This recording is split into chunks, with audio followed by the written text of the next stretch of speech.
요한복음 18장에서 21장은 요한복음의 종결부로서 구원자이신 예수님의 십자가 순환을 통해 구속 사역의 최종적인 성취를 서술하고 있습니다.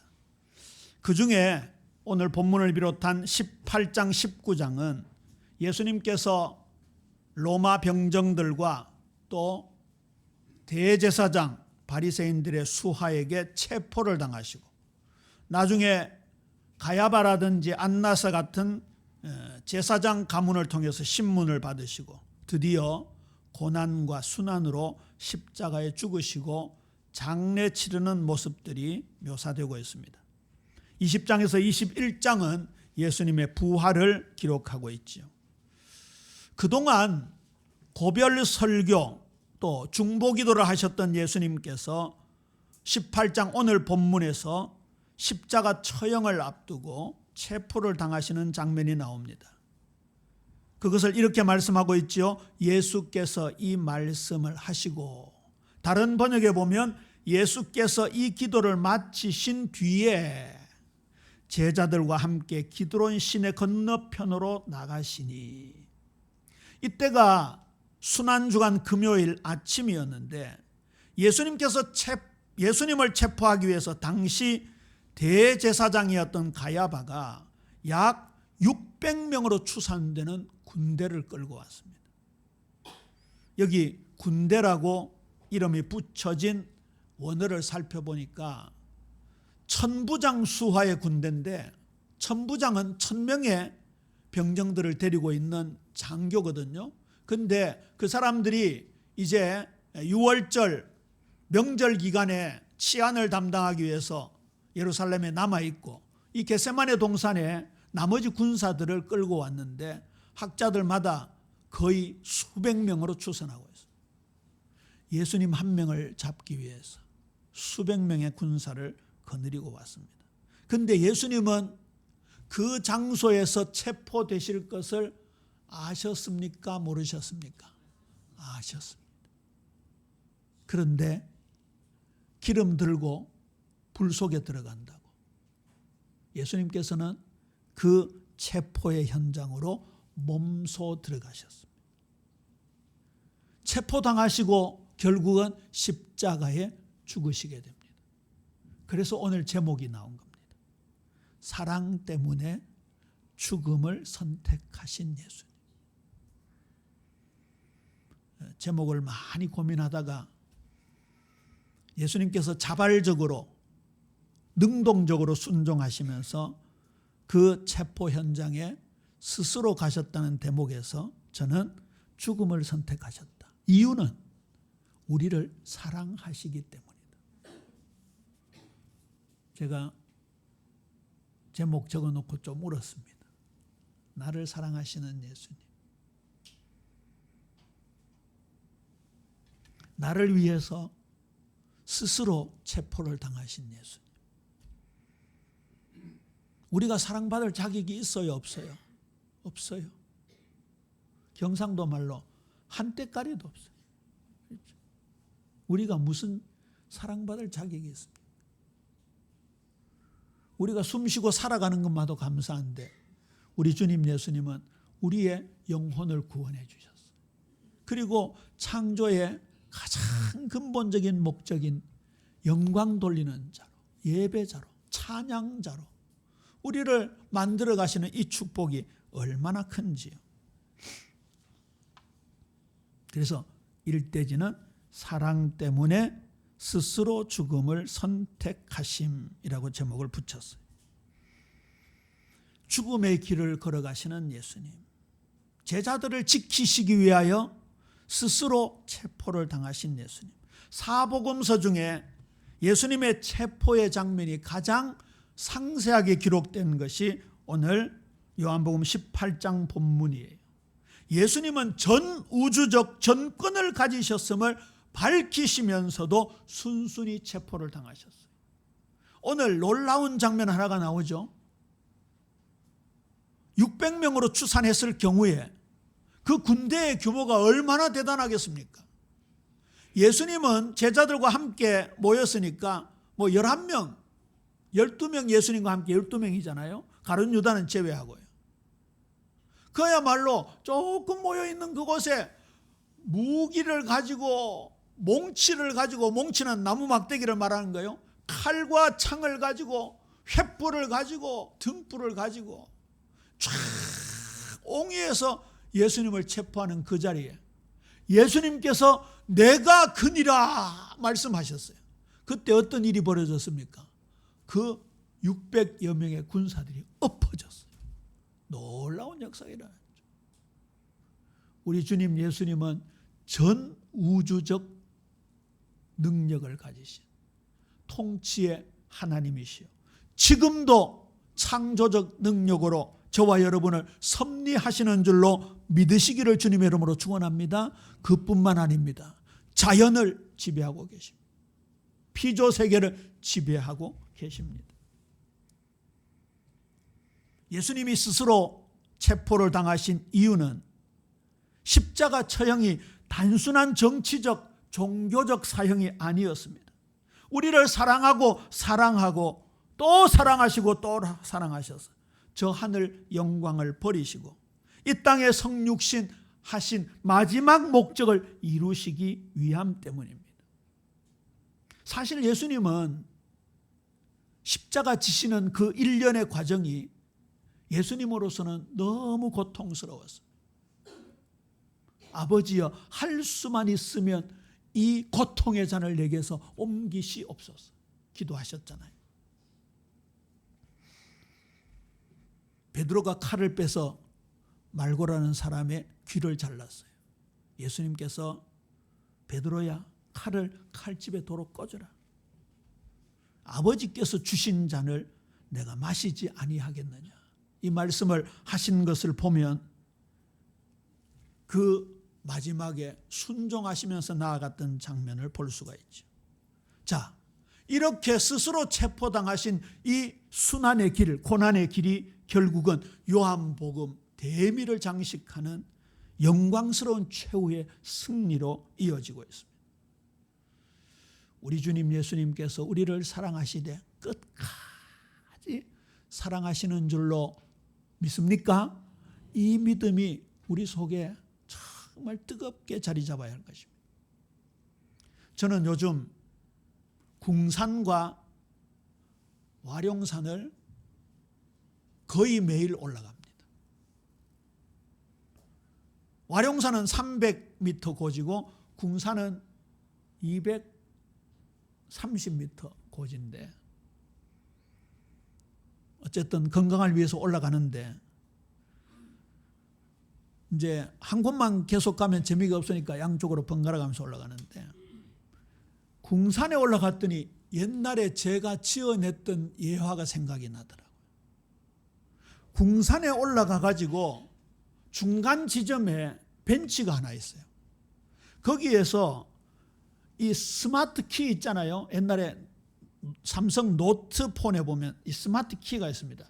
그걸 빼내 가지고 이렇게 그림도 그리고 문자도 보내고 하다가 그걸 떨어뜨리고 내려왔어요. 제가 삼성 노트를 좋아하거든요. 갤럭시 노트를.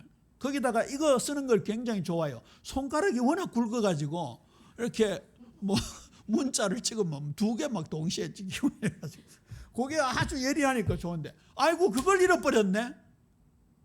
다시 올라가려니까 막막하더라고. 제가 한번 올라가는데 땀 많이 납니다.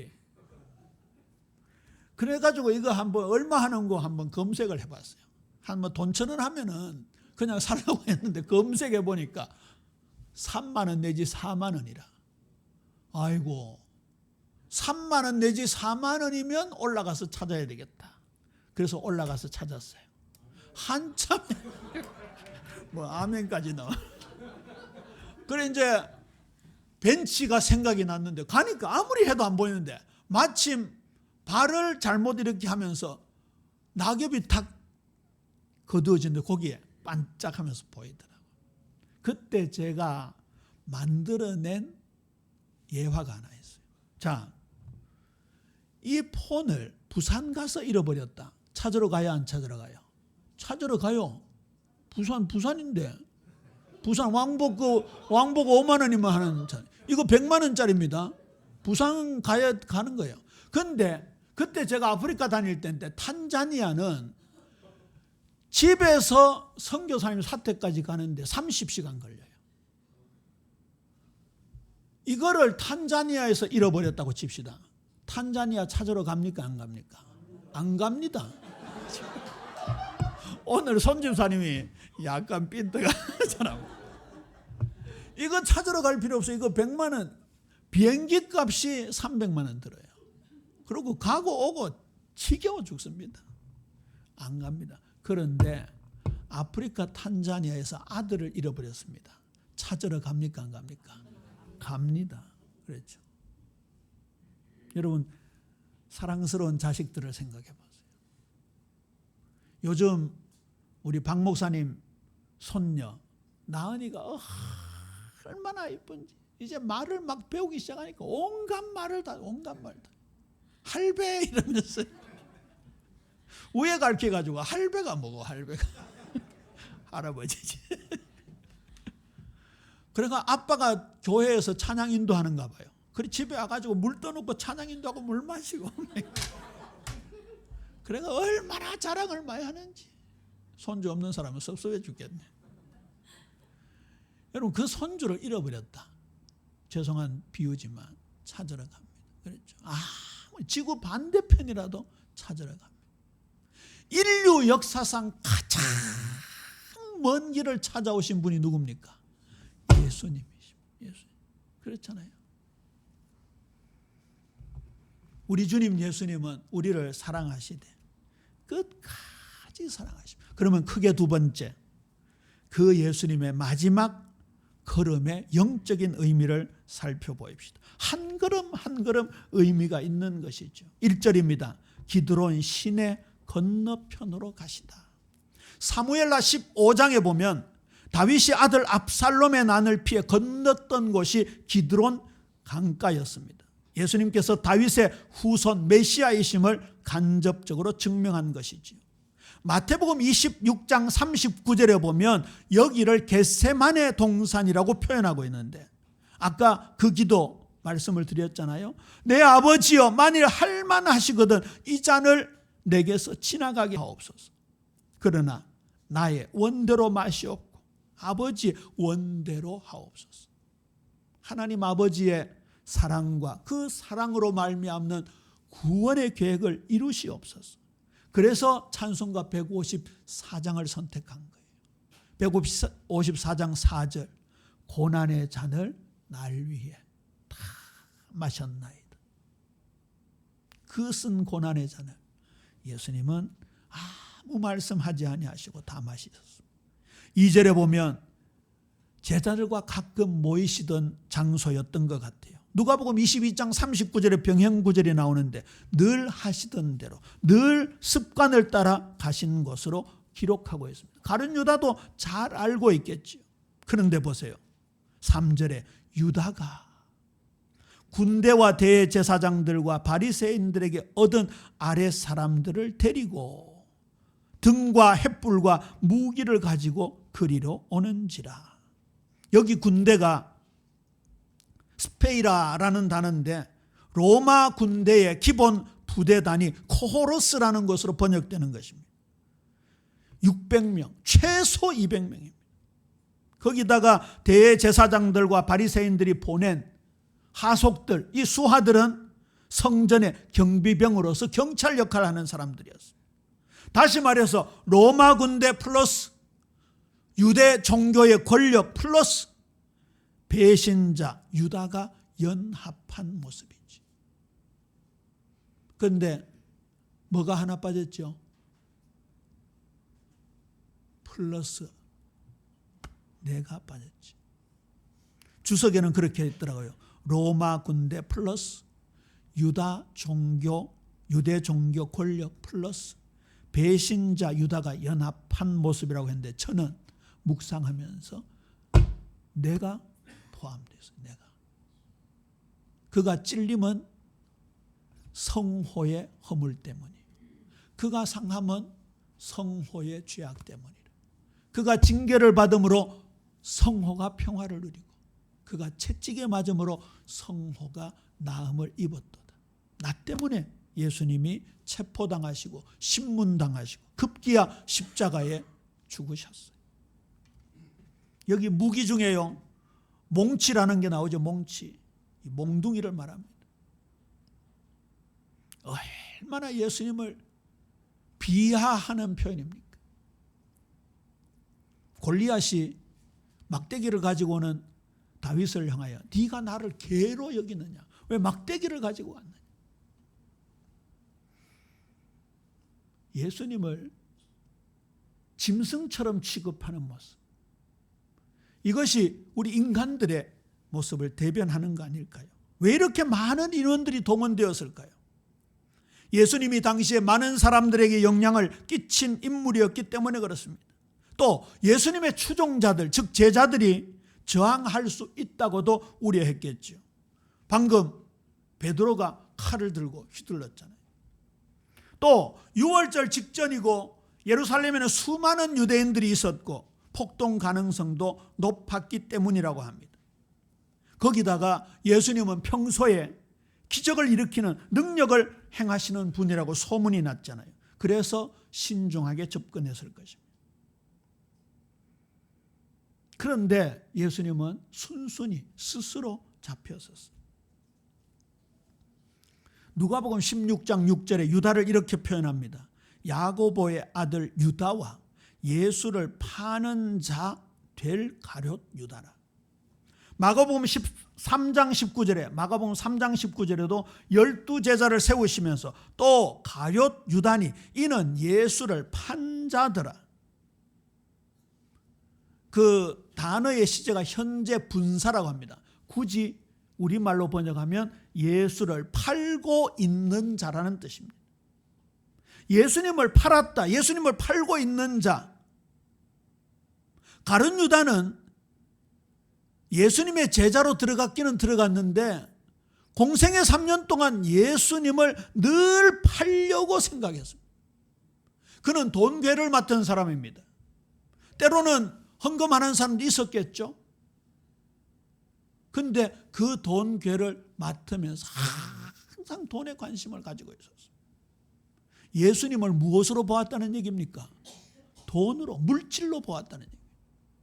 그게 그에게 만몬이 된 거죠. 다시 풀이해 드립니다. 하나님과 재물을 겸하여 섬길 수 없다 할 때 그 재물이 만몬입니다. 만몬은 인격화된 단어입니다. 돈 귀신이라는 뜻입니다.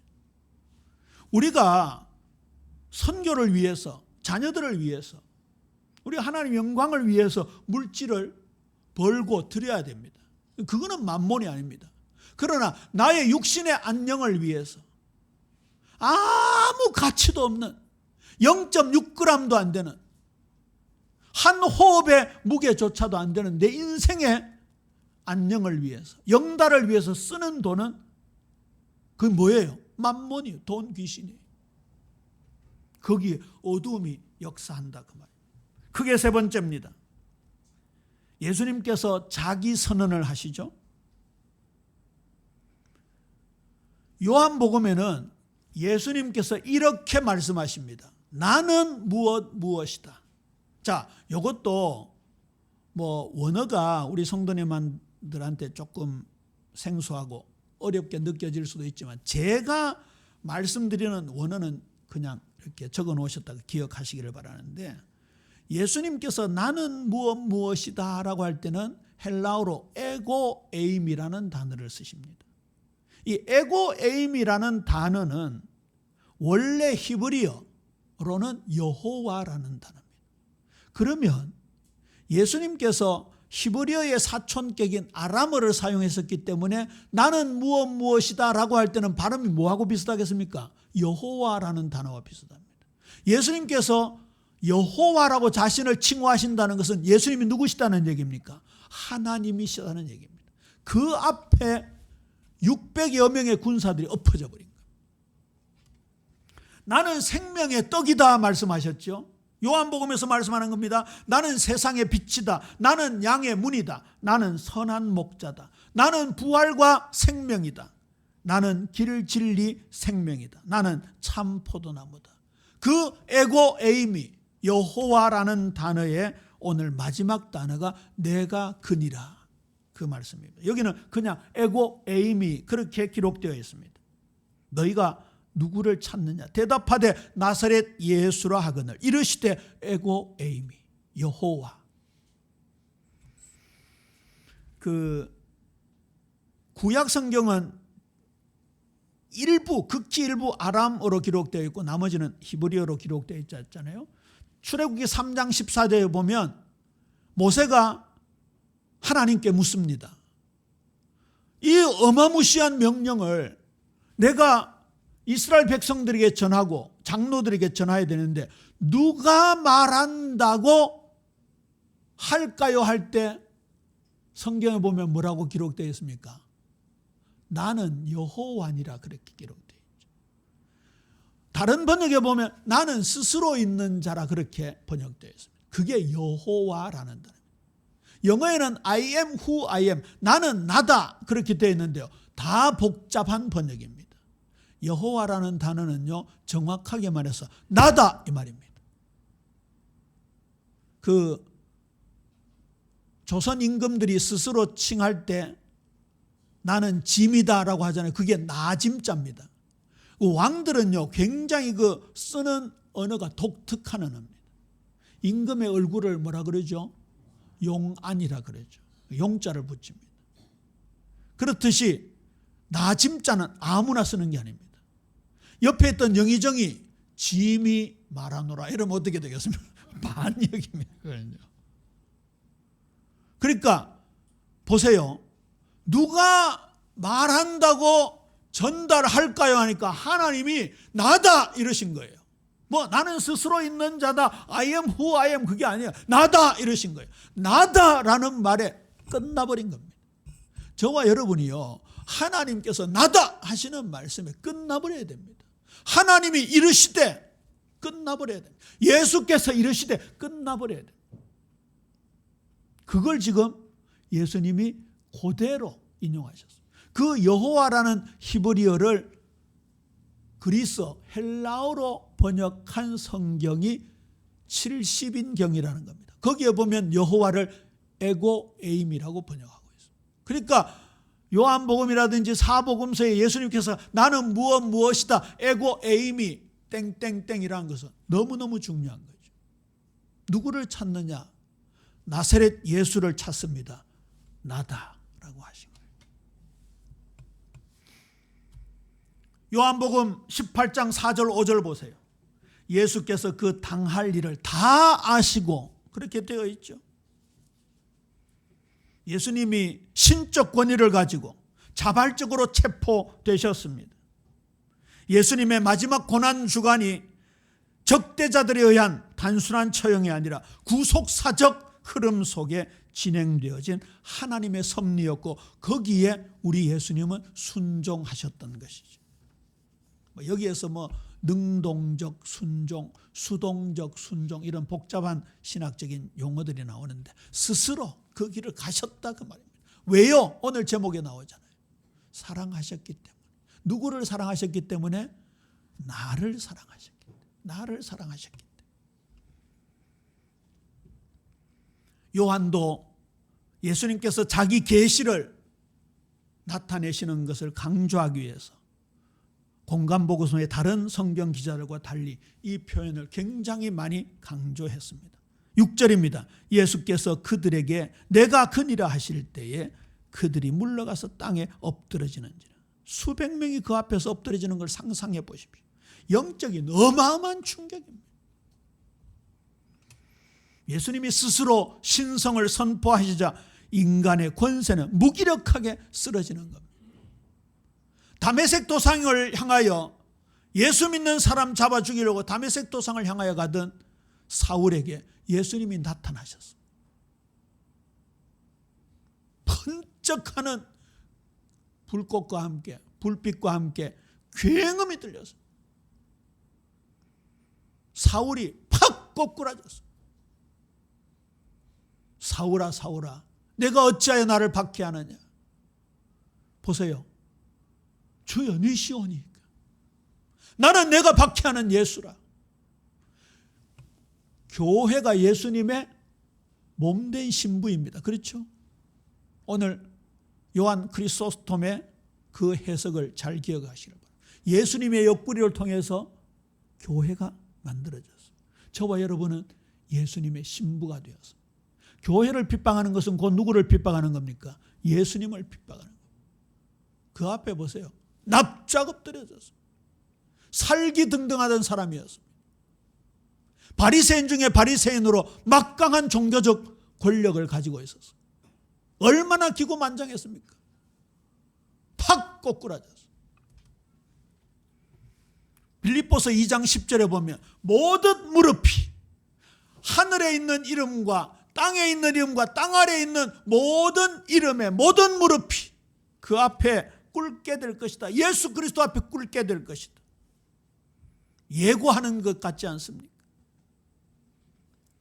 요한복음 7장 30절에 보면 그들이 예수를 잡고자 하나 손을 대는 자가 없으니 이는 그의 때가 아직 이르지 아니하였음이로라. 7장 44절에 보면 그 중에는 그를 잡고자 하는 자들도 있으나 손을 대는 자가 없었도다. 그때까지는 예수님을 손댈 수가 없었습니다. 왜요? 때가 아직 안 되었기 때문에. 근데 이제는 때가 되었습니다. 네 번째 대지입니다. 제자들을 사랑하시되 끝까지 사랑하셨습니다. 18장 8절에서 9절입니다. 예수께서 대답하시되 너희에게 내가 그니라 하였으니 나를 찾거든 이 사람들이 가는 것을 용납하라 하시니. 제자들을 긍휼히 여기시고, 그 말 아닙니까? 이거 영화에서 많이 보던 장면 아닙니까? 나를 데리고 가고 얘들은 손끝 하나 대지 말라. 이는 왜냐하면 아버지께서 내게 주신 자 중에서 하나도 잃지 아니하여 사옵나이다 하신 말씀을 응하게 하려 하심이라 말씀하셨습니다. 우리 요한복음 6장 37절에서 39절 말씀을 한번 찾아볼까요? 요한복음 6장 37절에서 39절 말씀입니다. 우리를 사랑하시되 끝까지 사랑하신다. 영원히 사랑하신다. 잃지 않고 사랑하신다. 누가 우리를 그리스도의 사랑에서 끊으리요? 아무도 끊을 수 없다.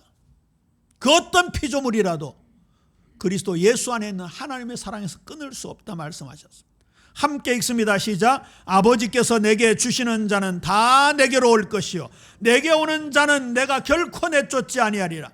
내가 하늘에서 내려온 것은 내 뜻을 행하려 함이 아니요 나를 보내신 이의 뜻을 행하려 함이니라. 나를 보내신 이의 뜻은 내게 주신 자 중에 내가 하나도 잃어버리지 아니하고 마지막 날에 나 다시 살리는 이것이니라. 아멘.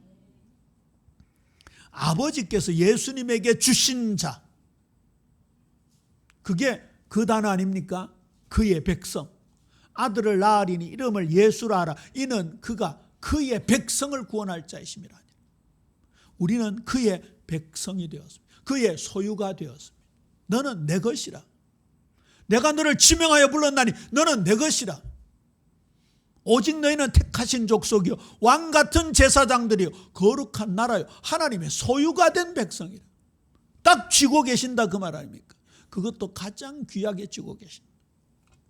요한복음 17장 12절에 보면 내가 그들과 함께 있을 때에 내게 주신 아버지의 이름으로 말미암아 그들을 보전하고 지키었나이다. 그 중에 하나도 멸망하지 않고 다만 멸망의 자식뿐이오니 가룟 유다를 가리키지요. 이는 성경을 응하게 함이니이다. 그러면 저와 여러분을 예수님께서는 아버지의 이름으로 보전하신다고 약속하셨습니다. 데살로니가 전서 5장 23절에 보면 주님이 다시 오시는 그날까지 온 영과 혼과 몸을 보전하시겠다 약속하셨습니다. 말씀을 맺습니다. 예수님의 죽음은 사랑의 동기였습니다. 사랑으로 말미암는 죽음을 선택하셨습니다. 우리를 사랑하셨기에 죽음의 길을 걸어가셨습니다. 제자들을 지키시기 위해 스스로 체포되셨습니다. 사랑 때문에 예수님은 묶이셨습니다. 사랑 때문에 예수님은 수치를 당하셨습니다. 사랑 때문에 예수님은 채찍에 맞으셨습니다. 사랑 때문에 예수님은 모든 것을 내어주셨습니다. 저와 여러분이 어떤 곳에 있든지 어떤 상황에 있든지 어디에 있든지 주님의 사랑의 손길은 영원토록 우리와 함께하는 줄로 믿으시기를 주님의 이름으로 축원합니다.